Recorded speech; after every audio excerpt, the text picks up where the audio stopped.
بل ورځ ما ته یو تبلیغ والی وی افریقې ته تلو نو ما ته یې وی یو ملک ته لاړو داسې ښه نوم یې واخیستو د کینیا سره زمبیا سره خوا کې دی چې لاړو د فرانس هم انګریزان دي خو دا دجالي قوتونه دا به چې څوک چا نصیبه به کلمه ووایي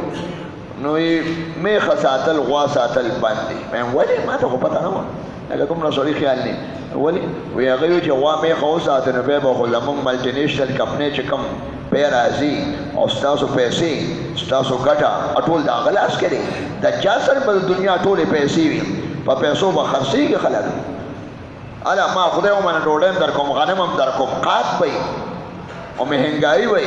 او دو سره به ټول دنیا کنټرولي خو د هغې لپاره خو میدان به مخکې برابرېږي دا خو په یو ورځ کې نه کېږي دا فحاشي دا اوریاني دا تجارت د کفارو ته تلل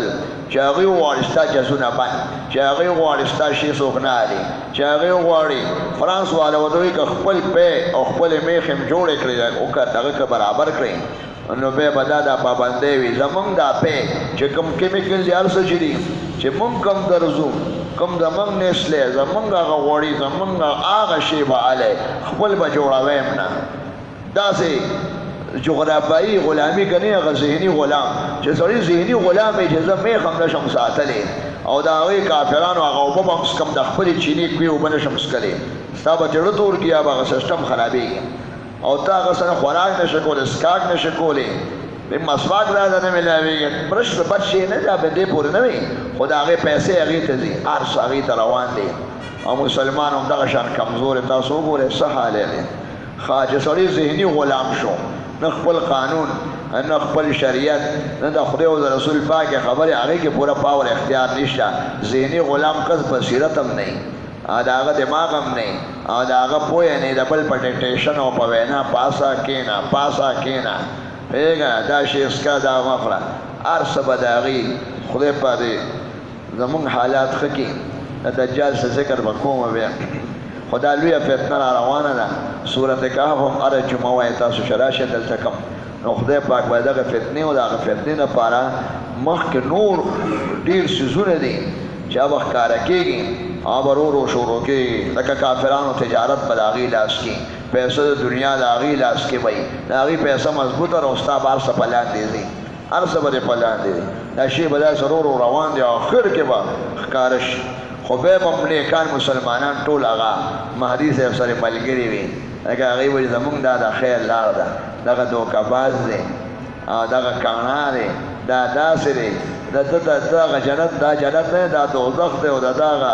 دوزخ اصل کې جنت دی که دې خوا لاړم آخرت به مې خراب شي سړي چې آخرت فکري به دې بچ کړي انشاءالله دغه څو پیسې دې نه وي خو زه به ده سره نه ملګری کېږم ښه هغه د ده خواهش دې چې کوم منصوبې جوړې د فحاشۍ د هغې ملګری به نه یم دا سینماګانې ولې هر ملک کې جوړېږي داسې ملکونه چې سره پکې جومات نشته ښه سینما وله جوړی او چې کوم کار له پیدا دی عبادت دی هغه ځای کې یارې پیدا کړي چې څوک ډېر خلک مانځه ته تللی نه شي څوک یې وهم پرست کړ څوک په یو نوم څوک په بل نوم هغه یاروي خو خدای پاک چې چا له هدایت هغه بندوبست کړی الحمدلله او ما ته په دې سترګو په دې منځ کې کافرې لیکلی شوي دا ناشنا خبره ده لکه د حضور علیه السلام په ملا کې محمد رسول الله مهر او په احادیثو کې راځي نو چې څنګه هغه مهر د نبوت دغه پیغمبر په امت کې او داسې یعنی کفارو کې داسې کس را روان دی چې دا لیکل به هم ناشنا دی او یو څاروی به راښکاره کېږي دابة الارض په متواتر احادیثو کې او قرآن شریف سره ثابت دی دا به ښکاره کېږي داسې یو څاروی دابة الارض یو ځناور به راښکاره کېږي عجیب الخلقت ناشنا به عجیب الخلقت به او هغه سره به چوکۍ وي چوکه به ویسئ چې چوکه چالی اوسي چې مسلماني سپین داغ به پرې ولګي او چې کافر نو تور داغ به پرې جوړ شي خو دا عجیبه خبره ده چې یو ځناور دی نوی پیدا شي او هغه دی چا سره ټچ کېږي یا دی لګي یا لښته دی ور وړي او سپین داغ به پرې جوړېږي او تور سپین داغ د مسلمان نښه ده او تور دا د کافر نښه ده واما الذین ابیضت وجوههم ففي رحمت الله او دغه شان د ده دا مخکې نښې دي دا ټولې نږدې دي قیامت ډېر یو ناشنا شی دی نو د قیامت نه مخکې به ناشنا هغه نښې ښکاره کېږي خو عیسی علیه السلام خدای پاک داسې ښکلی کس پیدا کړه چې کوم ځای کې د ده شام کې به زور ډېر ښکاره شي هماغه شام کې به راکوشي راځي چې ورپسې ورشو بس وربشي نو په اسرائیل کې یو علاقه د بابل لود د یو ځای نوم دی دروازه ده هماغه ځای کې به یې قابو کړي هغلته به یې مړ کړي او بیا به د هغه دا نور چې رنګروټ او کسان دي ورسره فوجونه وایي مسلمانانو ته وایي تاسو پرې ورځئ د هغه مشر ولا ما مړ کړ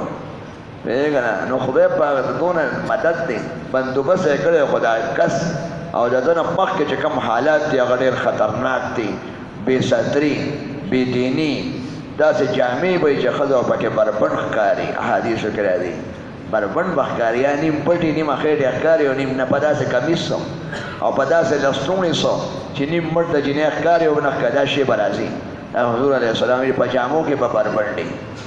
او زنا به هر ځای کې د زنا اسباب پټوان ترغیبات لکه پخوا مشرکانو چې زنا د سړي او ښځې به رضا وه هغې کې به سزا نه ورکوله او چې د ښځې به نارضا وه یا زور نو هغې ته دي ریپ وایي اوس هم هغه خبر ورو شروع دي چې هغه جبر زنا وشي او پلانکې نو به سزا ورکړي هره زنا حرام ده که ښځه راضي او که ناراضي وي دا حرام دي ټیک ده هغه ظلم والا به جدا خبره ده ولا تقربوا الزنا انه کان دا شرک والا خبرې دي چې هغه زنا هغه